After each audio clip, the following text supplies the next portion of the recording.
ನಮಸ್ಕಾರ ಫ್ರೆಂಡ್ಸ್, ಇವತ್ತು ಮಂಗಳೂರು ಮತ್ತು ಕರಾವಳಿ ಕಡೆ ಫೇಮಸ್ ಆಗಿರುವಂಥ ಮಂಗಳೂರು ಬನ್ಸ್ ಮಾಡ್ತಾಯಿದ್ದೀನಿ. ಇವು ತುಂಬ ಸಾಫ್ಟ್ ಮತ್ತು ಸ್ಪಾಂಜಿಯಾಗಿ ಬರ್ತಾವೆ. ನೋಡಿರಿ ಎಷ್ಟು ಸಾಫ್ಟಾಗಿ ಬಂದವು. ಇದನ್ನು ಹೆಂಗೆ ಮಾಡೋದು ಅಂತ ನೋಡುಂಬರಿ. ಮೊದಲಿಗೆ ಈ ರೀತಿ ಫುಲ್ ಹಣ್ಣಾದಂಥ 2 ಬಾಳೆಹಣ್ಣು ತೊಗೊಂಡಿನಿ. ಈ 2 ಬಾಳೆಹಣ್ಣು ಸೊಪ್ಪಿ ಸುಲಿದು ಚೆಂದಂಗೆ ಸ್ಮ್ಯಾಶ್ ಮಾಡ್ಕೋಬೇಕು. ಈ ಸ್ಮ್ಯಾಶ್ ಮಾಡ್ಕೊಂಡ ನಂತರ ನೀವು ಇದಕ್ಕೆ ಪೌಡ್ರ್ ಶುಗರ್ ಹಾಕ್ಕೋಬೇಕು. ಒಂದು 2 ಟೇಬಲ್ ಸ್ಪೂನಷ್ಟು ಪೌಡ್ರ್ ಶುಗರ್ ಹಾಕೋತೀನಿ. ನೀವು ಬೇಕಂದ್ರೆ ನಾರ್ಮಲ್ ಶುಗರು ಹಾಕ್ಕೋಬೋದು. ಅದನ್ನು ಚೆಂದಂಗೆ ಕಲಿಸ್ಕೋಬೇಕು. ಅದಕ್ಕೆ ಸ್ವಲ್ಪ ರುಚಿಗೆ ತಕ್ಕಷ್ಟು ಅಂದರೆ ನಾನು 1/4 ಟೀ ಸ್ಪೂನಷ್ಟು ಸಾಲ್ಟ, ಸ್ವಲ್ಪ 1 ಪಿಂಚ್ದಷ್ಟು ಸೋಡಾ ಹಾಕೀನಿ. ಅಡುಗೆ ಸೋಡಾ ಅಂತ ಹೇಳ್ತೀವಿ. ಹಾಗೆ ಸ್ವಲ್ಪ ಹುಳಿ ಮೊಸರು ಬೇಕು. ಇದಕ್ಕೆ ನಾನೊಂದು 2 ಟೇಬಲ್ ಸ್ಪೂನಷ್ಟು ಹುಳಿ ಮೊಸರು ಹಾಕಿ ಚೆನ್ನಾಗಿ ಕಲಿಸ್ಕೊಂಡು ಇದಕ್ಕೆ ನಾನು ಮೊದಲು ನಮ್ಮ ಬಟ್ಟಲೇ ಮನೆಯೊಳಗಿರುವಂಥ ಬಟ್ಲ ಇರಲ್ಲ, ಅದರಲ್ಲೇ ಒಂದು ಬಟ್ಲದಷ್ಟು ನಾನು ಮೈದಾ ಹಿಟ್ಟು ಹಾಕ್ಕೊಂಡೀನಿ. ಮತ್ತು ಸ್ವಲ್ಪ ಅಳಸು ಅನ್ಸಕತ್ತು. ನೋಡ್ಕೊಂಡು ಹಾಕೋರಿ. ನನಗೆ ಒಂದು 1.5 ಕಪ್ದಷ್ಟು ಮೈದಾ ಹೋಗ್ಯದ. ಇದಕ್ಕೆ ಸ್ವಲ್ಪ ನೀವು ನಾರ್ಮಲಾಗಿ ಚಪಾತಿ ಮಾಡ್ತಿರಲ್ಲ ಅದಕ್ಕಿಂತ ಸ್ವಲ್ಪ ತೆಳುವಾಗಿ ನಾವು ನಾದ್ಕೋಬೇಕು. ನೋಡ್ರಿ, ಇಲ್ಲಿ ವಿಡಿಯೋದಾಗ ತೋರಿಸಿಲ್ಲ. ಈ ರೀತಿ ನಾದ್ಕೊಂಡು ನಾವು ಇದನ್ನು ಸೆಟ್ ಆಗೋಕೆ ಒಂದು 7ರಿಂದ 8 ತಾಸನ್ನು ನಾವು ಬಿಡಬೇಕಾಗ್ತದೆ.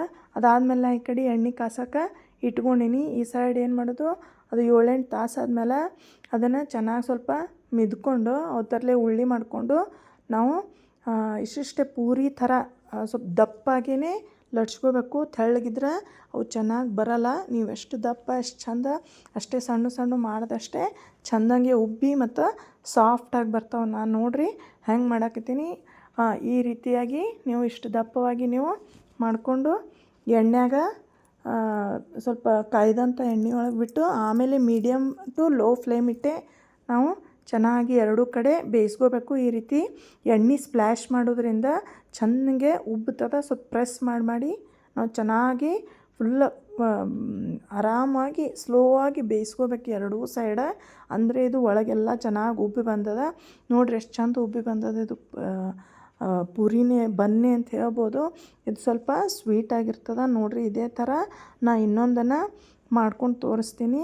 ಅದನ್ನು ಕೂಡ ಹೀಗೆ ಪ್ರೆಸ್ ಮಾಡಿ ಸ್ವಲ್ಪ ಮ್ಯಾಲೆ ಎಣ್ಣೆ ಫ್ಲ್ಯಾಶ್ ಮಾಡ್ಕೋತಾ ನಾವು ಚೆನ್ನಾಗಿ 2 ಕಡೆಯಿಂದ ಬೇಯಿಸ್ಕೊಂಡ್ರೆ ಭಾಳ ಸಾಫ್ಟ್ ಆದಂಥ ಈ ಮಂಗಳೂರು ಬನ್ಸ ರೆಡಿ ಆಗ್ತಾವೆ. ಇದನ್ನು ನೀವು ಚಟ್ನಿ ಒಳಗೆ, ಕೊಬ್ಬರಿ ಚಟ್ನಿ ಒಳಗೆ ಜೊತೆಗೆ ಮಾಡಿಕೊಂಡು ತಿನ್ಬೋದು. ನಾನು ಫಸ್ಟ್ ಟೈಮ್ ಟ್ರೈ ಮಾಡ್ತಾಯಿದ್ದೀನಿ. ತುಂಬ ಚೆನ್ನಾಗಿ ಬಂದಿತ್ತು. ಇದೇ ಸ್ಟೆಪ್ಪನ್ನು ನೀವು ಫಾಲೋ ಮಾಡಿರಿ.